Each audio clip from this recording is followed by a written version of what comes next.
Leading Ideas Talks podcast is brought to you by the Lewis Center for Church Leadership of Wesley Theological Seminary in Washington, D.C. Subscribe free to our weekly e-newsletter, Leading Ideas, at churchleadership.com/leadingideas. Leading Ideas Talks is also brought to you by the video Hybrid Evangelism, the New Reality for Congregations. Even before the pandemic, reaching new people has long been a struggle for many congregations. And now we must forge meaningful connections both in person and online. This timely and important video shares ways to maximize your congregation's potential for engaging hybrid evangelism. Watch now at churchleadership.com/hybrid evangelism. And remember to stay up to date with the latest church leadership strategies and information. Please like and subscribe to this channel and click the bell icon to get updates for new videos. How can your congregation more effectively engage people in the digital sphere? In this episode, Jim Keat, digital minister at Riverside Church in New York City, shares tips and strategies that can help any church approach digital ministry with more intentionality and focus. I'm Ann Michael. I'm a senior consultant with the Lewis Center for Church Leadership of Wesley Theological Seminary. I'm one of the editors of our e-newsletter, Leading Ideas, and I am so pleased to be the host of this episode of Leading Ideas Talks. My guest today is Reverend Jim Keat, who is the digital minister at the Riverside Church in New York City, and he's really one of the leaders in shaping the conversation and providing resources to the broader church community on digital ministry. So welcome, Jim. It's great to have you with us today.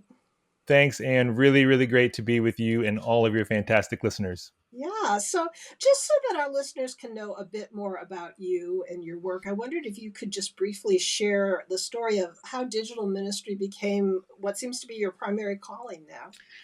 Yeah, that's great. I like to think it goes way back to the very first cell phone call that ever happened. It just so happens that the first cell phone call came from Chicago, Illinois, first commercial cell phone call, I should say. And it happened to be the exact same day that I was born. So me and the cell phone have literally grown up together. I'm one of the geriatric millennials, the elder millennials, whatever they're calling us now. But I've grown up with this thing. I didn't grow up with an iPhone in my hand, but I saw that all that technology evolve. I saw the internet, in the mid 90s become a thing.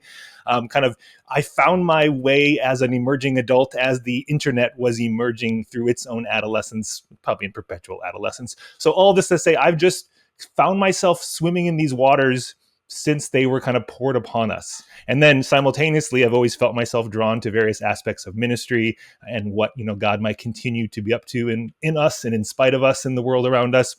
And so the way those two things overlap has just always been a natural space to play. When I was in seminary, they made me learn Greek and Hebrew, good languages to learn. I also taught myself HTML and CSS. I thought those might be helpful languages for the future of the church. Now, I probably know all four of those somewhat equally now, just enough to be dangerous, and I know where to find my resources if I need to really look up a root stem or, update the back end of a WordPress website. But it kind of just immersed me in this space of how do these ancient traditions and texts and rituals of our faith and spirituality intersect with where the world is now and where the world might be going. I've always thought the image of a sail is better than that of an anchor. I don't want to be rooted in the past. I want to be moving forward where God might be leading us. And I just think that's these digital waters. Technically, I think all pastors are digital pastors, digital ministers. Any pastor who uses email is a digital minister. You're already doing it. Now the question is, how do we just continually identify the context and culture we're in and the ways that we need to nuance and best practices for all these things as they emerge around us? But then the biggest pivot came in the summer of 2019, which is a fun time to put in our minds. 2019. That's when my role shifted dramatically. My wife and I left New York City. We began traveling full time, and my role at Riverside shifted to digital minister, where rather than being in the physical space on site, I would be traveling. I would connect with our members and congregants who weren't in the physical area. I would be prioritizing creating content and cultivating community for our online congregation. And in the summer of 2019, you pitch this idea and you get the thumbs up to do it. You have a lot of colleagues and congregants who say, "What the hell is a digital minister?" Fast forward summer of 2020, and it's a much different story. Oh, thank God we have a digital minister. So now we all have been thrown into the deep end of these digital waters, and the culture has fast forwarded at least 10 to 20 years in our digital literacies and just awareness that Zoom is not some secondary, but it can be an actual relationship and connection. So my role at Riverside really since 2020 has just gone into hyperspace of our whole congregation is now engaged in these online spaces. Most of our worshiping congregation on Sunday is not in the building. So just what do we do to intentionally prioritize and cultivate that community and that experience and engagement? So that's I think in as small of a nutshell as I can make for us, how I got into these waters and a brief sense of what I'm doing. Yeah, well, I'm glad you took us back to 2019, 2021, because I think that at that time, digital ministry was at the forefront of almost every church leader's mind, probably for many people for the first time. And I wanted to ask, as we've moved beyond that time that was really almost entirely shaped by the constraints of the pandemic, how have you seen digital ministry change and evolve as we're into this now post-pandemic period? Well, there's probably a couple angles at that. One is both faith leaders and congregants who just want to, quote, get back to normal, the way things used to be. And that's a difficult impulse because you never can go back. You can't go back to where you were. You just have to be where you are and where you're going and make the future as great as it can be. So I think that tendency is people who saw the experience of that peak pandemic reality as a band-aid. We had a temporary fix for the inability to be together in physical spaces. And I'm not saying that we shouldn't continue to get together in person and physically. There's obviously a great richness to that. But some people just wanted to rip off the band-aid. My caution is to say, no. Those years when we were forced online only, those were not us putting a band-aid on. That was us cultivating and stretching new muscles. So now the challenge is how do we continue to flex those and stretch those and use those? Because we learned some things about ministry and we saw not only the church kind of shift and evolve, but culture shifted and evolved. Working remote is no longer this weird thing. It's this normal thing, having a hybrid schedule and ways to interact. And why should congregants have to leave their homes on a Monday night at 7 p.m. and drive to the church to be away from their family just to be at a church meeting for hours? Put that thing on Zoom. So just some of the things about culture have shifted. And so my hope is that more and more people realize we didn't just have Band-Aids, we had new muscles, and now we're continuing to use them. And the other would be just how culture has radically shifted because of those years when we were forced to change how we just existed in the world. The world shifted. And so hopefully the church doesn't just say, can we go back to the thing we were really good at, as opposed to how do we now see this as an opportunity both to be present with people and to engage and reach new people? Yeah, well, thank you for that. That's really, I think, a really compelling way to think about it. So, on the Riverside Church website, it says that the goal of your work is to have every ministry area in your church explore ways of using digital platforms to share content and create community. I think that's such an important goal. I wonder if you could say a little bit about what that looks like across different ministry areas in your context. Yeah, absolutely. So at Riverside, we kind of organize ourselves into 4 areas, 4 commissions. There's the worship commission, education, membership, care, and parish life, and then mission and social justice as kind of 4 categories. So we have clergy in those areas. We have lay leaders who help with those areas. The 2 that we are most engaged with digital competencies in those spaces is worship and education, just because they've lended themselves to the greatest just quantity of people interacting and the easiest translation. And we're constantly working on how social justice work and parish care work can constantly be having digital aspects. It's hard to attend a protest on Zoom, though. Sometimes you got to just go to the street for those things. But particularly in worship and education is where a lot of my attention has been fixed to start to kind of model what things could be. And that's been things like Sunday morning worship. We've been live streaming for over a decade. So the pandemic was not the beginning of that for us. Some of our congregants thought it was. Some of them said, wow, it's amazing that we started this live stream thing just the other. We've been doing that for like 7 years, Alan. But the point is, how do we then improve that and constantly recognize we're not trying to just put on a broadcast, the best TV show. We don't want our online congregants to just be peeking in through the windows and watching church happen. How do we actually engage and integrate and center the person who's not in the room to the experience that's largely being facilitated in the room? So that's been things that are always evolving. And then on first Sundays, we have communion. And so that was always a tricky one. How do you do communion when it's like, okay, no, I'm just by myself in my apartment? So during that moment, we invite people online to join a separate Zoom space. And I'm there, another minister's there. And there's usually, a few dozen of us who will leave the live stream and come over to Zoom. And it's my favorite way to say, even when we might be by ourselves, moments like this remind us we are not alone, and we get to have that communal sense of communion together. So little things like that. With education, a lot of our classes have online versions or online only versions. We lead Zoom Bible studies. We've launched a new kind of ongoing project called Bible in a Minute that's going through the entire Bible, 1 chapter, 1 minute, 1 day at a time. So those exist as kind of preaching and education moments. Largely, the thing we're constantly kind of balancing is, it's one thing to replicate what we're used to doing for these online spaces. And that's necessary to some extent to give people a handle, something they're comfortable with, that they're familiar with. But we never want to stop with just replicating the experience we're used to physically in a digital space. We want to reimagine it. So how do we reimagine what we've done previously for this unique context called, your phone in your pocket, or the video you're watching, or the podcast you're listening to? So those are kind of some of the ways that we think about it, and they kind of land particularly in worship and education. Focusing in on the creating community part of that goal, in the church that I attend, I think this has been the most challenging for us. We're doing pretty well in attracting online worship participation, but our efforts to draw online worshipers then into digital fellowship or Bible study or some of the other opportunities that we're trying to create for people in the digital sphere. I'm leading some of these groups myself, and what I find is that our digital worshipers are extremely shy. I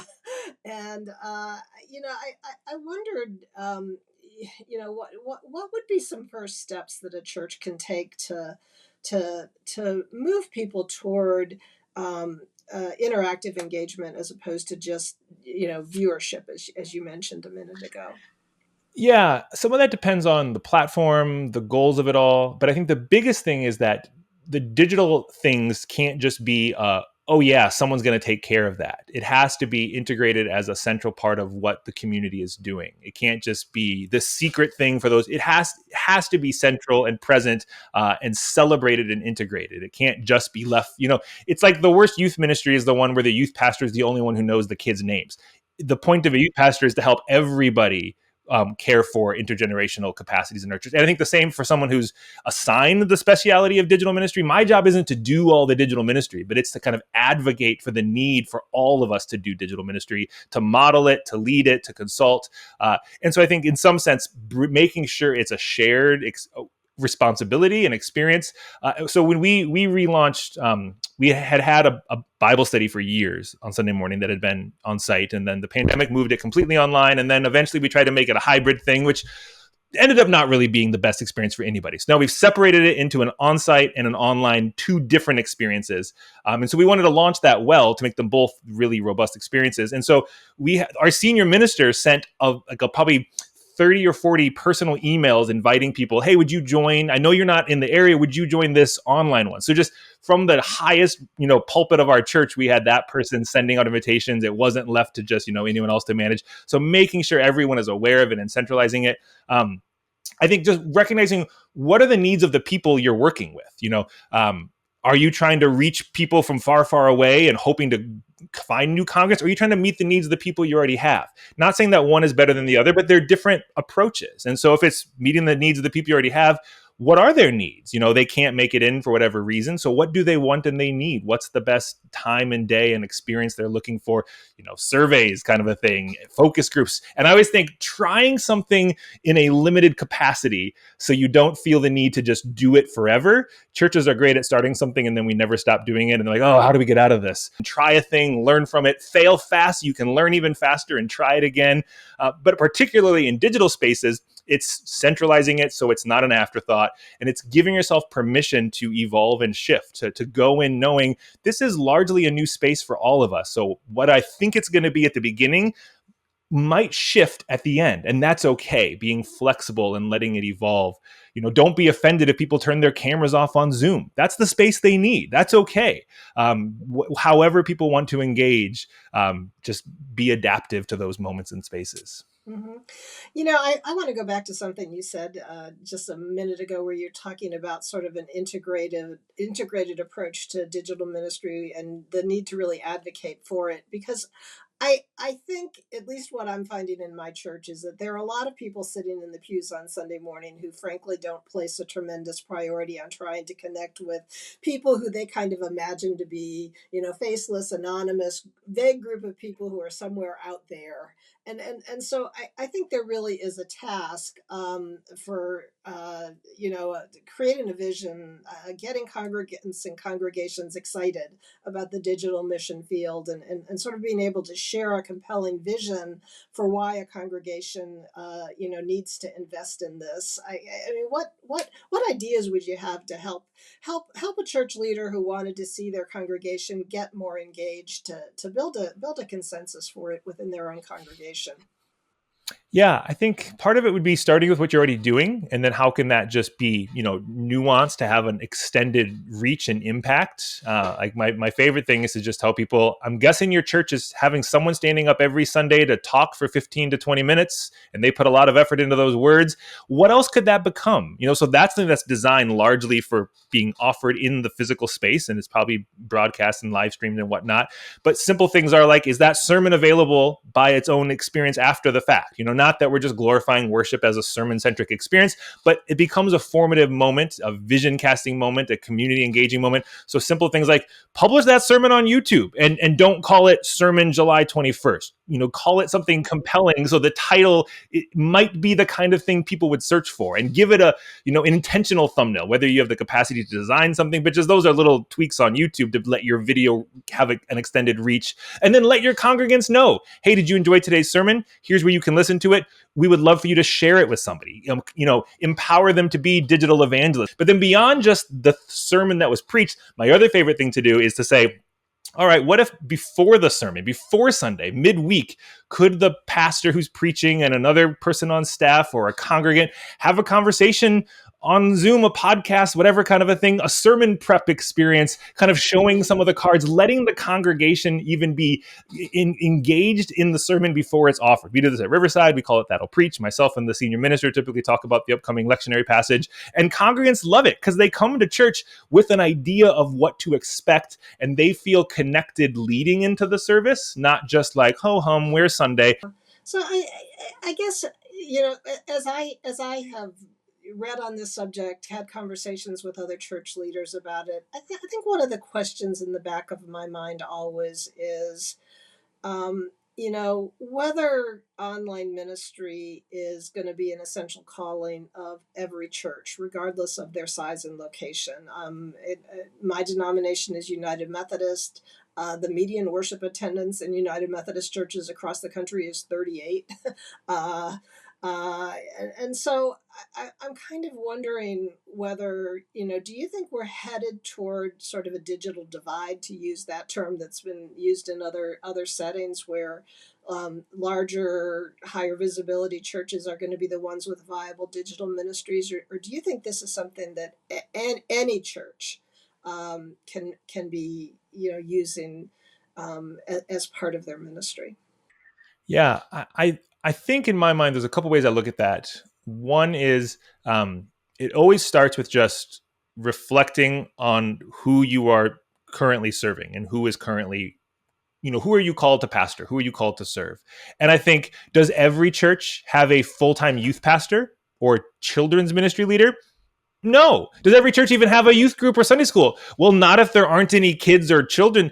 So and that's a reflection on that community. A church with no youth group is a church with no youth. But once there are teenagers, you're probably going to say, oh, we should do something with this. Or you might say, how do we reorganize ourselves so we might be the kind of place that teenagers and families would want to be a part of. So there's two ways of looking at it. Who do we already have and serve? And then how do we respond accordingly? And who do we feel called to serve? And how do we build an infrastructure appropriately to be able to even reach out and engage that population? I think the same is true of digital. If someone's a pastor in a small rural church and there's little to no internet access, and your congregants show up in person because they don't have good internet access, great. The goal of this is not to turn everyone into digital ministers. The goal is to turn people into contextual ministers to serve the people they're called to serve. For a lot of us, probably for most of us, that will include some digital component because we live in a digital world. Many of our pastors they're on the internet. Like I said, if you send an email, you're already a digital minister. We just don't think of it in that capacity. We think of digital ministry being the multi-camera live stream or the doing the slick TikToks or all these things. And that's great if you have an audience, a congregation, a constituency who's in those spaces to serve, or you feel called or compelled to reach that particular demographic or group. I want to shift gears a bit, I'll let you know that one of my areas of expertise is stewardship ministry. I'm not a digital minister, but I am a stewardship minister, and we need only look to the experience in some other sectors, such as print journalism, to understand how the transition to the internet totally disrupted their economic model. And I have to say, as someone who works in stewardship ministry, that one of the things that kind of keeps me up at night these days is the fear that the same fate could befall the church as ministry moves increasingly online. We have assumed in the church world, I think, a situation in which people feel so deeply rooted and connected to a particular local church that they're going to be willing to give sacrificially to support it. And I've really kind of tried to think about, how does that translate in an online context where people are used to kind of dabbling and surfing and enjoying content for free? In my church, I hear people at one end of the spectrum saying, the online people are kind of freeloaders, and at the other end of the spectrum, I hear people thinking, oh my goodness, these online participants are going to provide so much giving, I know neither of those things are true. But I also don't. I'm not sure. I don't think we yet really know how online ministry is going to impact the what stewardship and giving look like, and how the church sustains itself financially. Yeah, there's a lot to that, and I think part of it is just humans in general, the church in particular, is always looking for a good scapegoat. Like, oh, see, that's the real reason we're not getting giving. It's all the internet stuff. Giving has largely been down for all of us, whether we're online or in person or whatever the capacity. I do think that, generally speaking, yes, people who show up in a physical space are probably more likely to give. Why? Because we've built an infrastructure that literally puts a plate in front of you and asks you to put money in it. So it's just built in. Every 7 days, we're doing a direct ask. Give us money. Granted, we don't just make it a hard sell like that. It's intentionally and appropriately wrapped theologically. We give out of gratitude, not out of guilt. But I wonder, what are the ways then that we're not just repurposing? Hey, we do it on Sunday morning live stream. Why aren't they giving? No, we're doing a thing that was designed for an in-the-room experience, and we're assuming it's going to be the same online. What is the way we're even inviting people online to give? Some of that's just mechanics. Like, can I do it from my phone? Because I can't drop a check into the plate anymore. So is there a thing I can scan? How can giving be done digitally as easy as possible? Which, by the way, benefits the people in the room as well, when they can just give from their phone, because let's be honest, do I know where my checkbook is? Maybe. So if I can't give electronically, it's going to be a barrier to giving already. But then I'm thinking we build a lot of the, stewardship of churches around the ask on Sundays, the invitation to give, an offering. And it typically comes after a sermon. So there's a whole thing I was connected to. The music moved me, the sermon, and then this. What are the things that we're designing for these online spaces? And how are we just as intentional about having that invitation to give built in? Yeah, the reality is the internet has told us that online content is free or maybe 99 cents. But sometimes you need to experience that free content with the intentional invitation to give or to sign up or to donate or to do something, and then you actually do. Like, that's just true of how we exist online. I watch a lot of stuff on YouTube for free. Oh wait, you have a whole subscription thing over here. I am going to give you $10 a month and have access to something else. What are the ways we're even giving? We don't charge at the door to come hear the sermon, but the point is, when you feel compelled and connected, you, out of your gratitude, you want to give to support this ministry.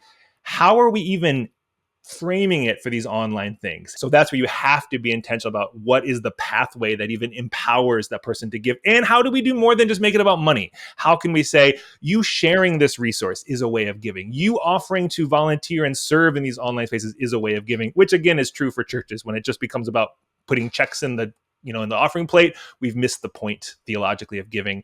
But I think we need that same intentionality about how it's framed, how it's invited, and how it's implemented.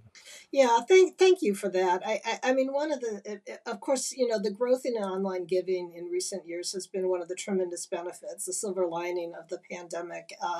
But I do think churches need a new playbook.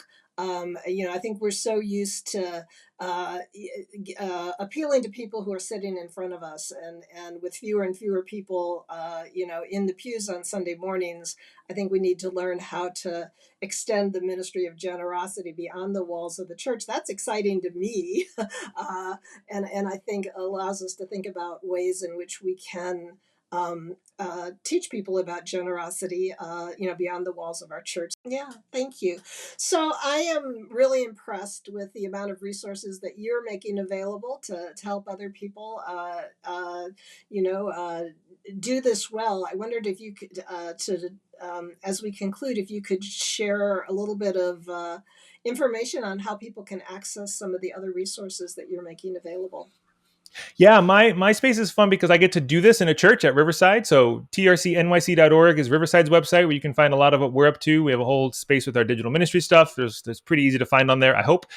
So that's one place to see the sandbox I'm playing in. But then I also do work with a group called Convergence, where I'm the director of online innovation, where I get to then help other churches do exactly that. I make the toys and I get to play with them. So I'm also helping other churches with the toys too.